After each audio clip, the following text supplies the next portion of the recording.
네, 이 시간 함께 예배하는 또 온라인으로 현장에서 특별히 오늘 또 3여전도의 헌신 예배인데요. 이 시간 모든 예배하는 우리 모두에게 하나님께서 크신 은혜와 또 소망으로 저와 여러분들을 붙잡아 주시기를 주님의 이름으로 축복합니다. 우리가 늘 이제 하나님의 나라를 생각해야지요. 우리가 세상 나라를 살아가지만 우리는 하나님의 통치를 받는 하나님의 백성들입니다. 그건 시대가 바뀌어도 변함이 없는 것이죠. 구약에서 하나님의 나라는 쉽게 생각하면 이스라엘 민족입니다. 어떻게 하다 보니까 태어났는데 이스라엘 민족인 것이죠. 그러면 하나님 나라 백성이 되는 것입니다. 블레셋으로 태어나요? 하나님 나라 백성 되기 불가능하다고 봐야 됩니다. 하나님 나라 백성 그 안에는 하나님의 나라의 법이라고 할 수 있는 율법이라는 게 있습니다. 굉장히 많죠, 율법 조항이. 그래서 율법이라고 하는 것은 하나님의 나라에 들어가기 위해 지키는 게 아닙니다. 그거는 이미 하나님 나라의 백성이기 때문에 그 법을 지킬 수밖에 없는 일종의 정체성입니다. 자, 신약에 와서 하나님의 나라는 어디입니까? 대한민국입니까? 미국입니까? 어느 나라입니까? 교회죠, 교회.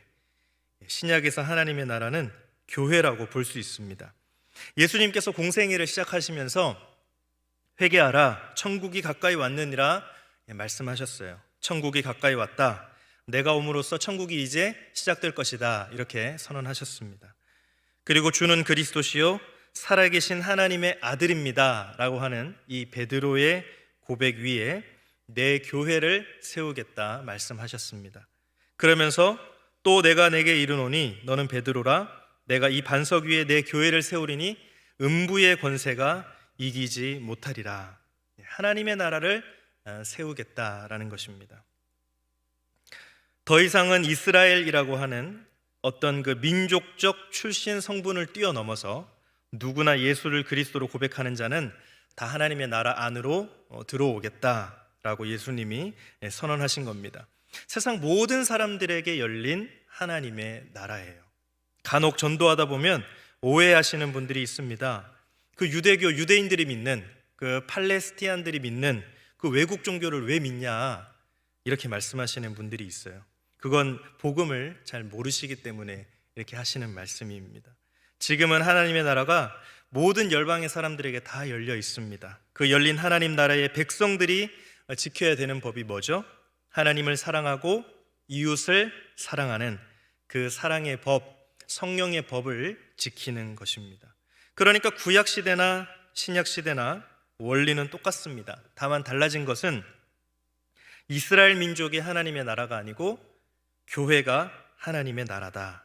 그리고 여호와 하나님을 섬긴 그 하나님을, 십자가에 달리신 그 하나님 예수 그리스도를 구주로 삼는 그런 기독교, 또 수많은 지키지도 못할 그런 율법의 조항, 십계명으로 대표되는 그 율법의 조항들이 하나님을 사랑하고 이웃을 사랑하는 이 법으로 이렇게 요약되는 그러한 차이점을 갖고 있습니다. 그러니까 불연속성이 있고 연속성이라는 게 존재합니다. 그러나 원리는 다 똑같습니다. 그러나 이 시대가 그리스도 안에서 다 열려져 있습니다.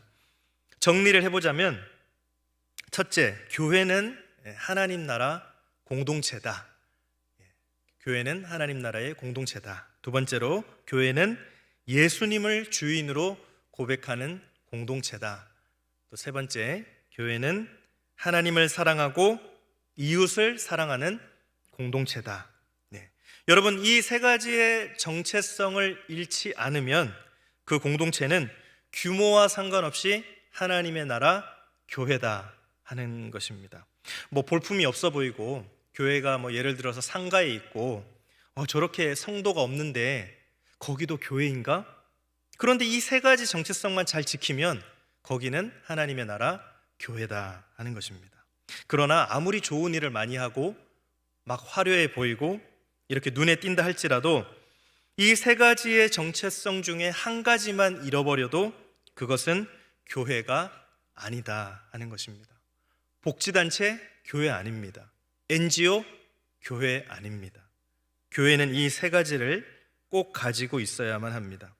그런데 고린도 교회가 바로 이러한 교회의 본질이 지금 흔들리고 있었다라는 것이죠. 그래서 바울이 고린도 교회에 편지를 보내고 있는 거예요. 이 세 가지에서 흔들려 버렸어요. 예수가 아닌 사람을 따르는 거죠.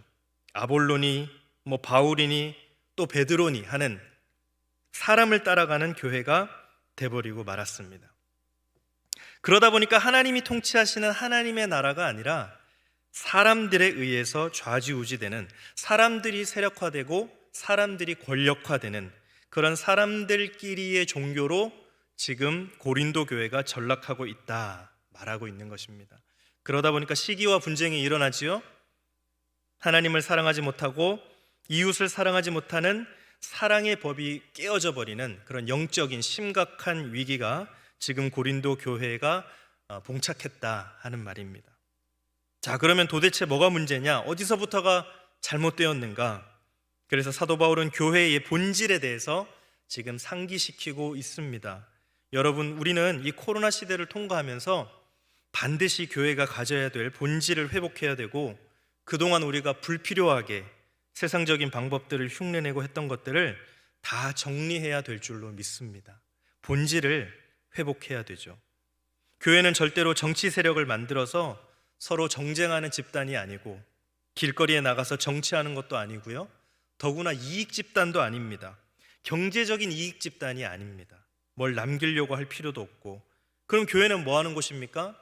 교회는 예수를 주님으로 고백하고 하나님 사랑하고 이웃을 사랑하는 공동체다 하는 것입니다. 근데 한국 교회가 너무 곁길로 지금 가고 있는 것이죠. 오늘 본문 앞에 위치한 고린도전서 3장 1절부터 보면 사도 바울은 교회 지도자들은 교회 공동체를 섬기는 종들일 뿐이고, 또 종들끼리는 서로 동력자들이고, 교회 공동체라고 하는 것은 하나님의 밭이요 하나님의 집이라고 말씀하고 있습니다. 하나님의 밭인 교회에 씨를 뿌리는 종이 있고요, 물을 주는 종이 있고, 그러나 그 모든 것을 자라게 하시는 분은 누구다? 하나님이시다 그랬습니다.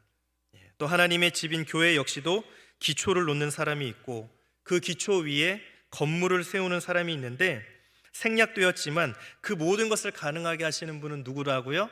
하나님이시다. 그러니까 사도 바울은 자신은 교회라고 하는 밭에 씨앗을 뿌린 사람이다. 그리고 이 집이라고 볼 수 있는 교회에 기초를 놓은 사람이다 라고 선언하고 있는 것이죠. 자기가. 그래서 그 씨에 물을 주는 사람과 앞으로 그 기초 위에 건물을 세우는 사람들이 무엇으로 세워야만 하는가, 그것을 오늘 본문에서 다시 설명을 하고 있습니다. 본질적으로 교회가 세워진 그 시작점, 그 터가 무엇인가? 바닥이 있어야 될 거 아니에요? 그래야 뭘 세우죠. 사도 바울은 고린도 교회에 그것을 다시 상기시키고 있습니다. 이 땅에 오신 하나님, 십자가에 달리신 하나님이신 예수 그리스도가 바로 교회의 터입니다. 나는 최선을 다하여 이 터를 닦았습니다. 여러분들은 이제 그 터 위에 조심스럽게 교회를 세워 나가십시오, 이렇게 말하고 있는 거죠. 자, 우리 10절 11절 말씀을 한번 같이 다시 읽어보겠습니다. 시작. 내게 주신 하나님의 은혜를 따라 내가 지혜로운 건축자와 같이 터를 닦아두매 다른 이가 그 위에 세우나 그러나 각각 어떻게 그 위에 세울까를 조심할지니라. 이 닦아둔 것 외에 능히 다른 터를 닦아둘 자가 없으니 이 터는 곧 예수 그리스도라. 아멘. 뭐가 교회의 터라고요? 예수 그리스도. 예수 그리스도라고 하는 터가 없어지면 우리는 소망이 없어요. 이 땅에서 우리가 왜 존재해야만 하는지, 왜 우리가 열심히 살아가야만 하는지, 그리고 왜 이웃을 사랑해야만 하는지, 예수 그리스도라는 그것 때문에 우리가 왜 고난을 당해야만 하는지, 그 모든 이유가 다 사라져 버립니다. 그렇게 되면 우리도 얼마든지 세상 사람들처럼 살면 돼요. 그냥 나를 위해서, 나 자신만을 위해서 사는 거죠. 터가 없는데. 이단들은 터가 없기 때문에 세상을 흉내내면서 세상보다 더 심하게 살잖아요. 터가 없어요, 거기는. 그런데 우리는 그렇게 살지 않아요. 왜요? 우리의 삶의 터가 뭐냐 하면 예수 그리스도입니다. 주님께서 이 땅에 오셔서 그렇게 살지를 않으셨어요. 뿐만 아니라 우리에게 그렇게 살라고 말씀하시지 않습니다. 온몸으로 십자가에서 죽으시며 우리에게 말씀하셨습니다. 그래서 우리는 우리를 사랑하시고 용서하신 그 은혜를 따라서 예수의 길을 오늘도 따라가고 그 터를 닦는 것이죠. 그 터 위에 세워진 하나님의 나라에서 하나님께서는 지금도 통치하고 계시고 생명과 풍요를 우리들에게 내려주시는 겁니다. 예수 그리스도라고 하는 터가 없어진다면 우리의 소망은 완전히 없어져 버리죠. 우리의 소망이 사라지면 어떻게 됩니까? 세상의 소망도 다 사라져 버립니다. 여러분, 그림 한번 띄워주시죠. 그림 보이십니까? 교회가 어디 위에 서 있습니까? 예수 그리스도라고 하는 터 위에 지금 교회가 세워져 있습니다. 그리고 세상은 어디에 있습니까? 교회 위에 있어요. 여러분, 이 순서를 잘 기억하셔야 합니다. 이걸 거꾸로 이해하시는 분들도 있습니다. 아이고, 뭐 교회도 세상에 속해 있는 거지. 예수도 이 땅에 역사적으로 왔다고 하는데 사람들이 이렇게 신으로 만들어 놓은 거지. 아닙니다, 여러분. 거꾸로 이해하시는 겁니다. 교회는 예수 그리스도가 없으면 교회는 존재하지 않습니다. 뿐만 아니라 하나님께서 세상을 남겨두신 이유는 바로 교회 때문입니다. 모두가 다 멸망당해야 하지만 주님께서는 생명들을 살려내시고 그들을 교회로 모으시고 또한 그 교회를 통하여 세상에 믿지 않는 영혼들이 다시 돌아오게끔 하시기 위하여 세상을 보존하고 계신다는 사실을 우리는 꼭 기억해야만 합니다. 그러니까 세상은 교회 때문에 존재한다라고 해도 과언이 아닌 것이죠. 그리고 우리 교회는요, 무엇 때문에요? 예수 때문에 존재하는 겁니다. 그러니까 예수를 붙잡아야 합니다. 교회는 예수 그리스도의 구속 사역을 붙잡고 있어야 돼요. 예수가 무슨 일을 하셨는가, 그것을 성령 안에서 끊임없이 기억하고 그분이 하셨던 일을 그대로 하는 공동체가 되어야 세상은 교회를 통하여 구원받는 역사가 일어나게 됩니다. 창세기 18장에 보면 아브라함이 그 멸망해가는 소돔과 고모라를 위해서 그 중보기도 하는 내용이 나옵니다. 하나님께서 도저히 안 되겠다, 이제 소돔과 고모라를 멸망시켜야 되겠다 하실 때에 아브라함이 기도합니다. 하나님, 이 땅을 의인과 함께 다 멸망시키시겠습니까? 그래? 의인이 있다고? 몇 명이나 있냐? 50명이면 되겠습니까? 당연하지. 내가 그 의인들을 위하여 그 지역을 살리리라 말씀하셨어요. 10명이라도, 아마 10명도 없었던 모양입니다. 누구 때문에 소돔과 고모라라고 하는 지역이 삽니까? 기도하는 의인, 하나님을 하나님으로 인정하고 예배하는 그 의인들 때문에 지역사회가 살아납니다. 여러분, 터가 무너져 버리면요, 다 무너져 버리는 것이죠. 믿음, 소망, 사랑 다 무너져 버립니다. 그래서 시인은 시편 11편 3절에서 터가 무너지면 의인이 무엇을 하랴 그랬습니다. 왜 이런 고백을 하게 되냐면 악인들이 득세를 하고 악인들이 괴롭히니까, 악인들이 괴롭히니까 도저히 살 수가 없는 것이죠. 그럼에도 불구하고 그가 버틸 수 있었던 이유가 무엇입니까? 하나님이 터가 되신다. 그 말은 뭡니까? 하나님이 살아계신다는 걸 알기 때문에 그 어떤 세상적인 고난과 핍박 가운데서도, 창피함 속에서도 내가 살아갈 수 있다라고 지금 시인은 고백하고 있는 거죠. 하나님의 터가 살아있으면 우리는 소망과 믿음과 사랑을 행할 수 있습니다. 하나님이 계시기 때문에 우리는 하나님의 말씀을 지키며 사는 것이죠. 하나님 계시니까. 그리고 우리는 하나님을 만날 거니까. 이 터가 무너지는 것, 터가 없는 끝없는 추락이 뭘까요? 그게 바로 성경이 말하는 지옥이라고 하는 겁니다. 여러분 한번 상상을 해보세요. 밑바닥이 없어요? 계속 떨어져요. 죽은 다음에 계속 떨어집니다. 천국 간 사람들은 하나님과 함께 살아가는데 죽지도 않고 영원히 어떻게 해요? 계속해서 떨어집니다. 얼마나 무서운 일입니까? 시면, 아비스라고 그러죠. 완전 바닥이 없는 상태. 그러나 하나님께서는 이 땅에 예수를 보내셔서 그 예수 그리스도를 만세 반석으로 우리의 삶 가운데 든든하게 세워주셨습니다. 그러니까 우리와 교회는 이 반석 위에 있는 것이고 그 교회 위에 뭐가 있다고요? 세상이 있다, 이 말입니다. 그러니까 우리가 영적 상상력을 가지면 좋겠습니다. 우리 한영교회 위에는 뭐가 있다고요? 영등포 지역이 있다. 이 대한민국 땅이 있고 온 열방 세계가 있다. 우리가 영적 상상력을 가지고 기도하고 예배하면 좋겠습니다. 그래서 교회는 끝까지 뭘 붙잡아야 됩니까? 예수 그리스도의 구속 사역 위에 든든히 서 있어야만 합니다. 성령 충만하고 예수 충만해서 어떻게 해서든지 예수의 성품이 교회 안에 또 성도들 안에 이렇게 실현될 수 있도록, 드러날 수 있도록 교회는 애를 써야 하는 것입니다. 사도 바울은 지혜로운 건축자와 같이 이렇게 예수 그리스도라고 하는 터를 닦아 두었습니다. 그런데 이렇게 터를 닦아놨는데 그 터 위에다가 지금 고린도 교인들이 뭘 세우는 겁니까? 파당을 지으면서 시기와 분쟁을 일삼고 있다는 것이죠. 심각한 일이죠. 바울이 다음과 같이 경고하고 있습니다. 고린도전서 3장 12절 13절 말씀 우리 같이 한번 읽어보겠습니다. 시작. 만일 누구든지 금이나 은이나 보석이나 나무나 풀이나 집으로 이 터 위에 세우면 각 사람의 공적이 나타날 터인데 그날이 공적을 밝히리니 이는 불로 나타내고 그 불이 각 사람의 공적이 어떠한 것을 시험할 것임이라. 여러분, 집을 짓는 것처럼 교회를 세운다는 말이잖아요. 바울은 교회를 세울 때에 쓰여지는 재료가 다양하다라고 말하고 있죠. 어떤 재료가 있어요? 금, 은, 보석. 또 한쪽에는 나무, 풀, 집이 있다.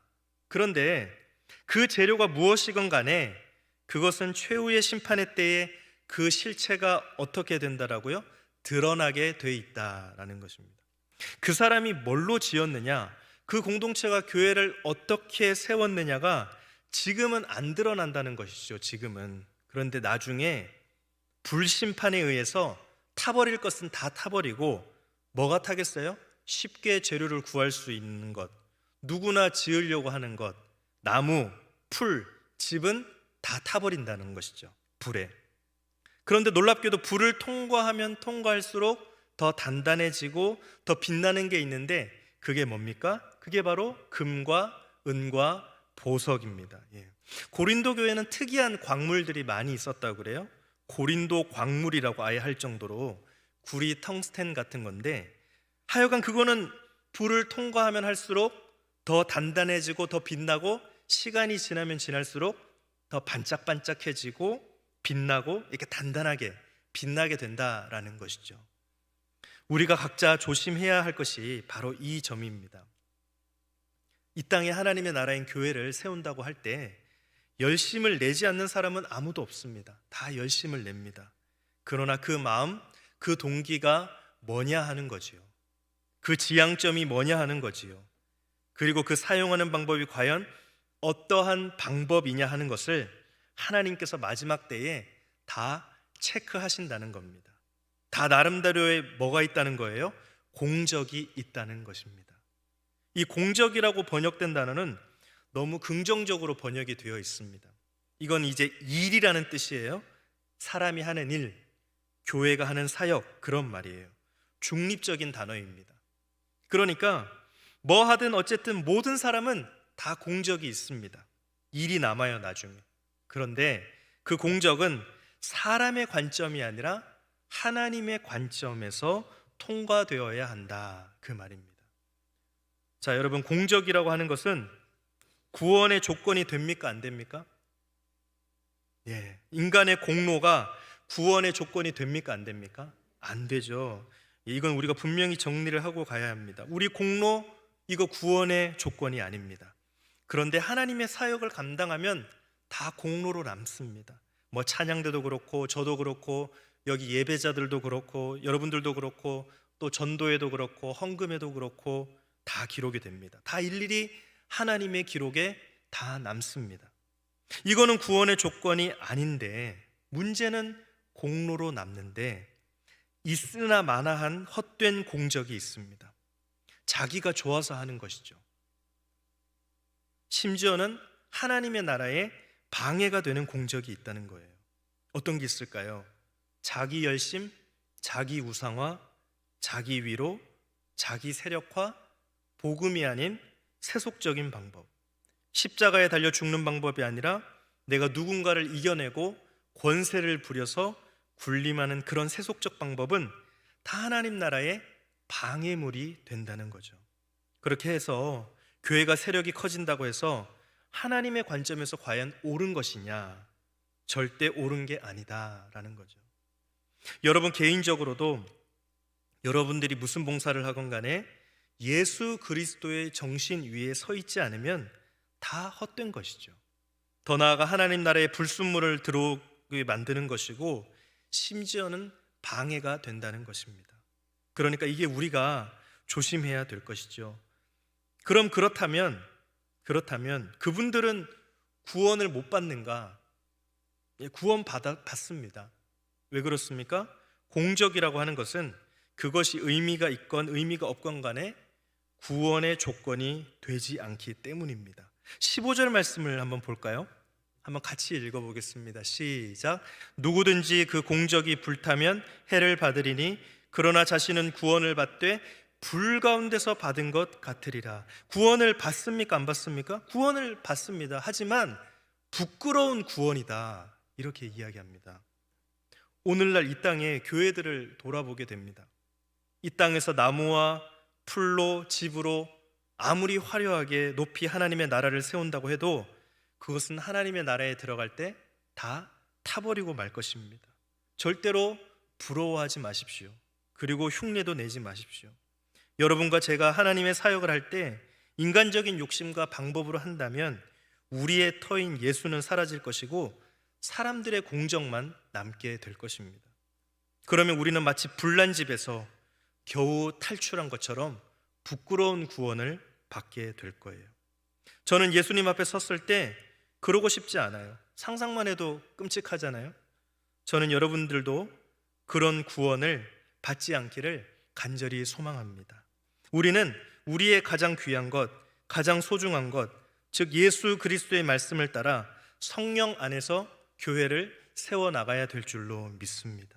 그래서 여러분과 저의 공적이 당당하게 불을 통과하여 하나님 나라의 찬란한 영광이 되기를 간절히 소원합니다.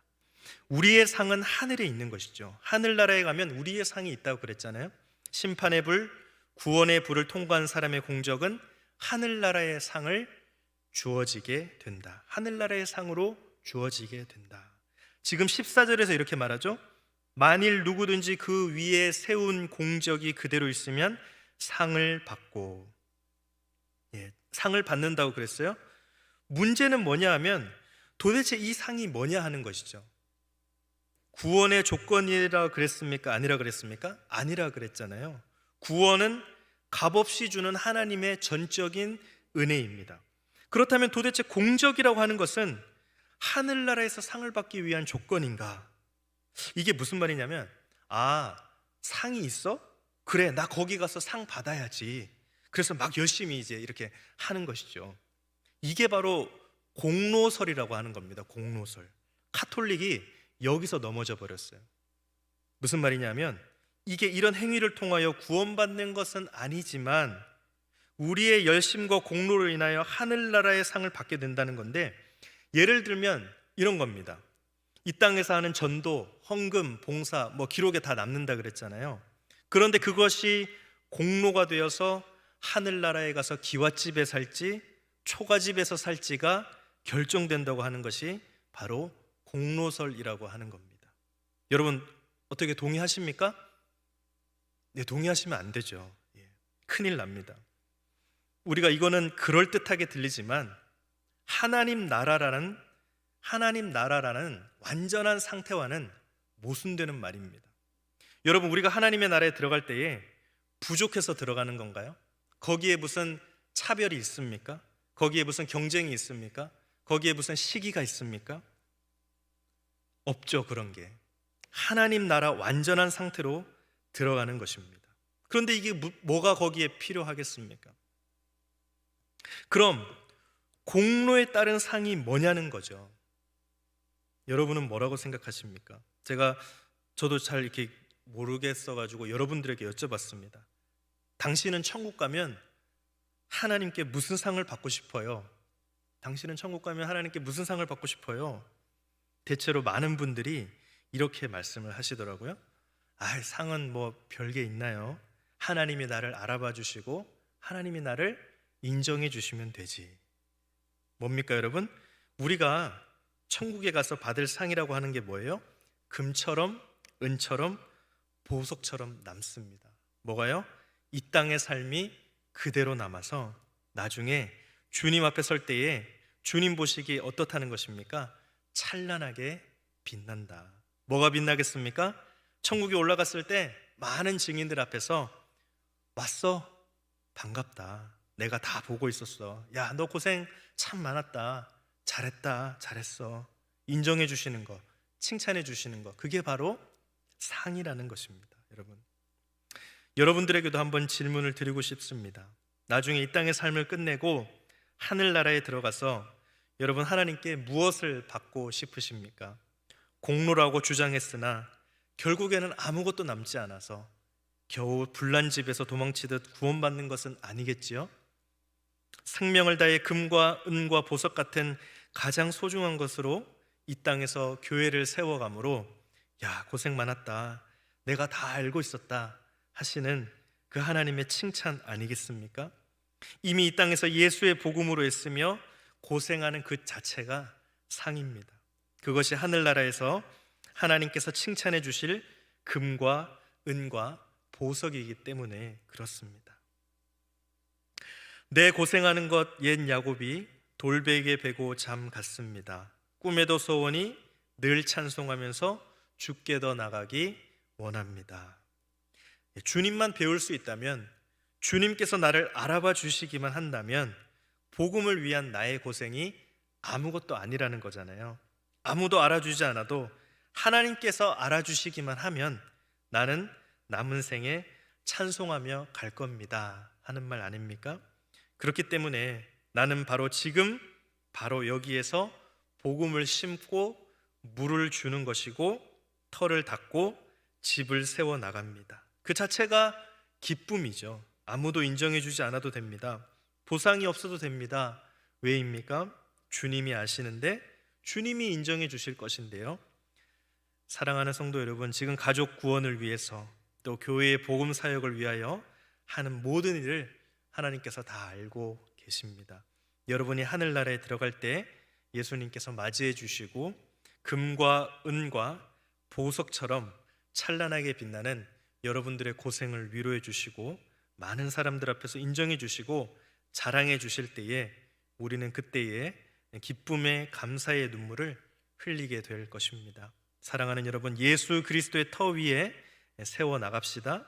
예수님께서 가신 길을 따라갑시다. 내 자아와 자존심 다 죽이고 복음을 위해서만 살아갑시다. 하늘나라의 여러분의 공로가 찬란하게 빛날 것입니다.